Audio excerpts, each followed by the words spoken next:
কাচকল আমি ফ্ৰাই কৰি খাওঁ বা পিটিকা কৰি খাওঁ, কিন্তু মচুৰ দালিত দি আপোনালোকে খাই চাবচোন।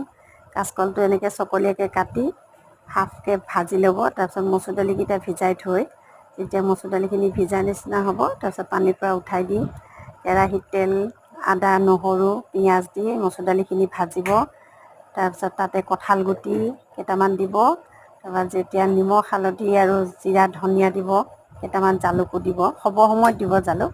আৰু যেতিয়া গৰম পানী দি উতলিব, দালিখিনি সিজা সময়তে এই হাফকৈ ভাজি থোৱা কাচকলখিনি তাতে দি দিব। তাৰপিছত লাহেকৈ লৰাই দিব। তাৰপৰা এবাৰ ঢাকনখন মাৰি দিব। তাৰপিছত নমাবৰ আগে আগে এই আপুনি জালুকৰ গুড়া কেইটামান, জালুকৰ গুড়া দিব আৰু ভাতৰ লগত পৰিৱেশন কৰিব।